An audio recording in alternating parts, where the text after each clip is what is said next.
we are involved with. Do you want to introduce yourself? Yeah, I'm Lisa, 27 years old since 2 weeks. Wow, that was weird. Oh, let me do it again. I'm Lisa, 27 years old. Now I'm both to learn. I just learned how to skydive and I want to keep on going with it.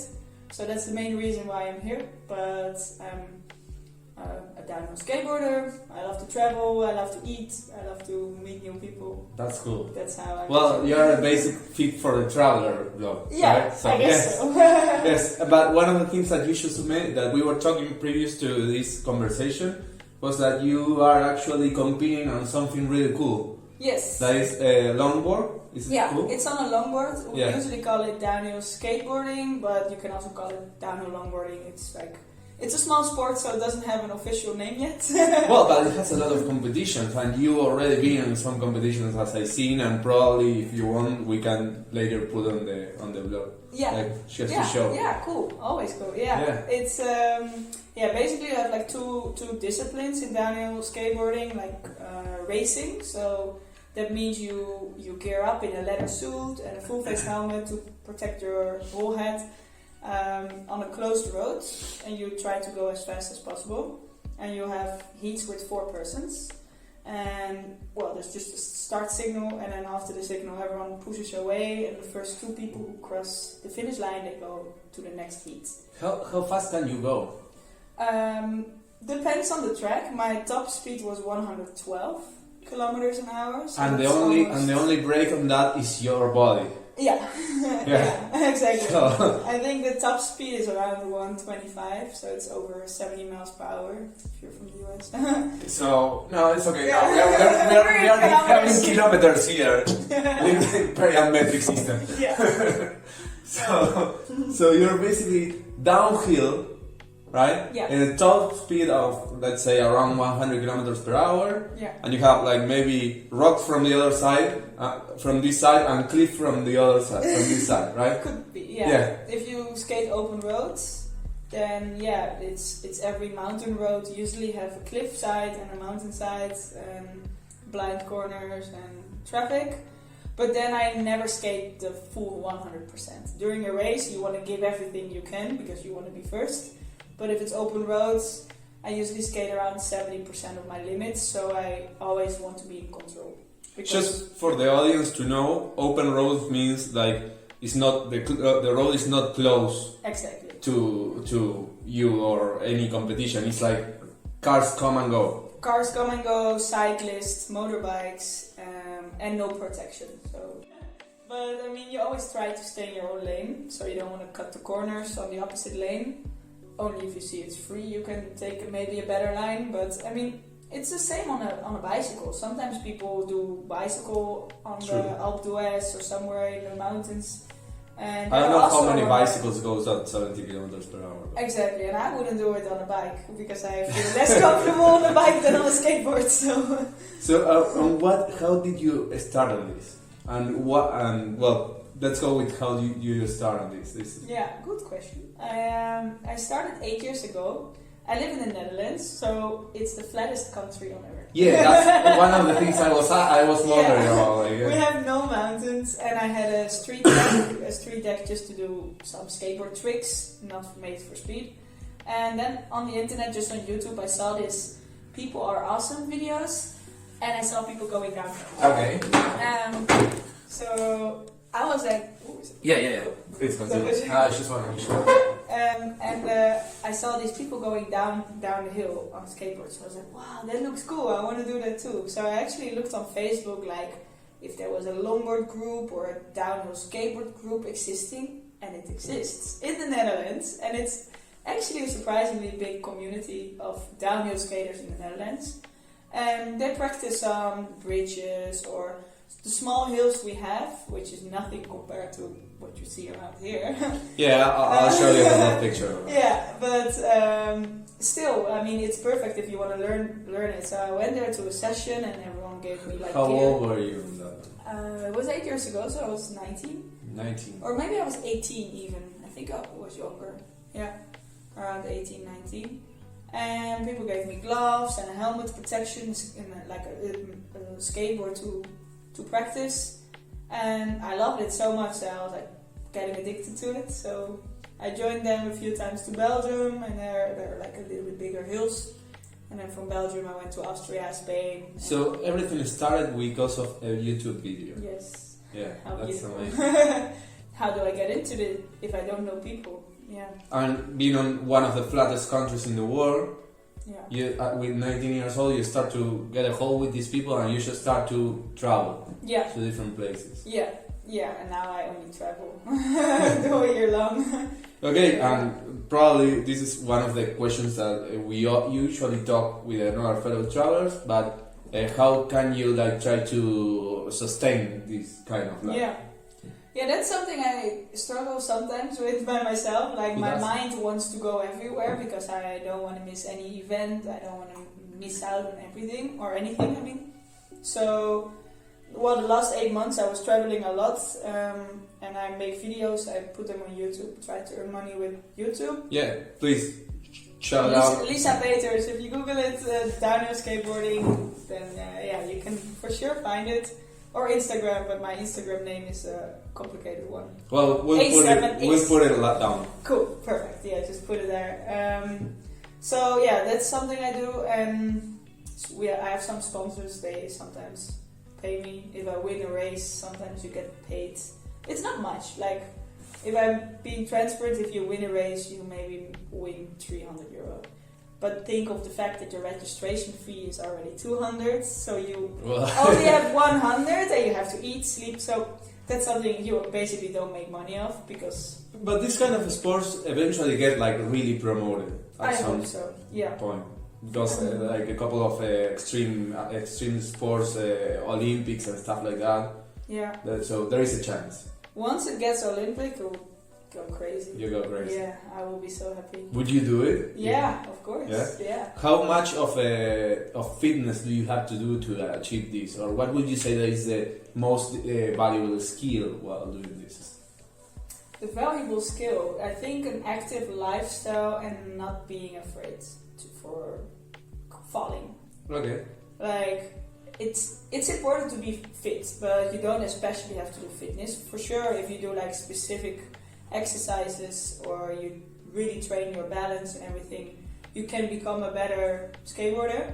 But I think just by doing a lot of sports on a weekly base or daily base, at least make sure you move, you stretch, you stay fit. So maybe skydiving is part of your training to even overcome more the afraid of falling. Exactly. Yeah. I mean, skydiving and skateboarding, it's not really similar except for the fact that it has adrenaline and speed. But like on the movements itself, it's completely different. Like with skydiving, I noticed that I use my lower back a lot to arch and to stay in a stable position, and it's quite a short thing. It's like 60 seconds of free fall, and then flying under the canopy around 7 minutes maximum, and then you land. So in total it's 8 minutes, and with skating it's like you keep on doing laps, so sometimes you're skating the whole day. So when I picture the sport that the skateboard, Daniel, right? This downhill, the con part, let's say the opposite part, the not so good part, will be like climbing back up. Yeah. So again, well, the idea is always like fall down and you get someone with a car that puts you back on. Exactly. We're a bit lazy. We always go up with a car. I mean, if you want to do laps, like if you have a road of like 7-8 kilometers, you need to go up with the car, otherwise it's taking ages before you're at the top again. You can maybe do 1 or 2 runs a day. So yeah, we always have a driver, and we just switch. Like if you're, for example, with 5 people, you all fit in one car. So 4 people skate, 1 person drives down with the car. And on some roads we even use that driver as a spotter. So we have radios, and the person in front, or everyone, if everyone has a radio, has an earpiece. And the car in front drives like 3 or 4 corners in front of all the other skaters and just say clear, clear, road is clear, 1 red car is coming, and then at least you know what's coming in the next. Okay, like a pace car. Yeah, exactly. Okay. So sometimes we use that. Sometimes not, because sometimes it's just too easy to stay in your own lane that you don't really need a spotter. But for narrow roads or roads with trucks who have to sometimes use the other part of the road to make a sharp turn, like big vehicles, if we see those cars, we usually use a spotter, because it's like you just don't want to meet. From there, with this idea in mind, you went and you were telling me for many countries in the world, right? Many corners in the world you've been doing this activity or any other activity. Yeah. Can you name a couple of them? Like, for example, you mentioned USA. You did like most of California. Yeah, the south and the north, both parts. Like, it's literally from San Diego to LA to Santa Barbara all the way to San Francisco. Yeah. And that part is, it's just kind of legendary downhill skateboarding, because a lot of videos are shot there, so you know the roads from seeing them. Oh, okay. And then you're there and you're like, okay, I want to skate and film this road and show the people how I skate this legendary road. What was where was the downhill that was more, that you were most terrified? Oh, I know. It's called Deer Creek, and it's in Malibu Mountains, so it's a little bit up north from LA. And it's a two-way road, so you have like one lane opposite going uphill and the other side downhill. But on the right side, it's all guardrails and cliffs, and you see the sea. So it's beautiful. Like, it's the most stunning road I've ever skated. Landscaping-wise, it's beautiful. Yeah, but it's fast. It's so fast and also really windy. So you feel like you get out of balance. And it's not a lot of hairpins. Like, if you have a hairpin corner, like a 180-degree corner, you have to go full brake, because otherwise you fly out. So your average speed is pretty low, but there are no hairpins at all. It's just sweepers, so it's like some turns where you actually don't have to brake, but at some point you go so fast that your mind is like, I want to brake, but there's no reason to brake if you still can go to a corner. And that's like this mental game for me of like, I don't want to brake on places where you don't have to brake. Okay. Which means I just keep on going faster. Just keep on going. and the arc was going wider and wider. Yeah, exactly. Okay. Yeah, at some point I had to do a few little breaks just to calm myself down, and also just seeing all the time this guardrail on the right. There's these things on mountains, for example, in Argentina, for our friends over there, like there's like this slope, you know, like a toboggan, I don't know if you know. That you have like a little chart that you need to break or go down. Yeah. And when I was on those, I didn't want to break at any point, you know, and sometimes you fall to the side. Yeah. In your case, it's like that, but a little bit more risky. Exactly. Yeah. With this thing, it's also like, it feels like Mario Kart. Yeah, exactly. I don't want to brake if it's unnecessary, but sometimes it is necessary. Did you have any bad experience on that Deer Creek? Like you just went like maybe too fast and you say shush. Yeah, I have one corner where I did a slide to slow down, and the angle of the slide was not perfectly right, so during the slide I was going to the outside, which is the guardrail side. I didn't hit it or anything, I still had like lots of space, but just feeling that you get like the G-forces swing outside was like, oh my god, that was so scary. And like mid-run, we filmed it, you can even see I put my hands on my head and like, oh my god. Like, that was just scary. And yeah. And you also went a little bit down south.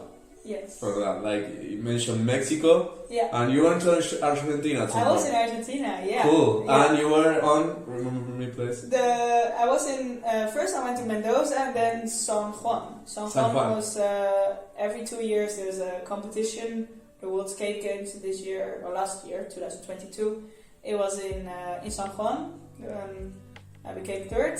So that was really nice. Congratulations. Yeah, it was cool. It was like around 32 girls were racing.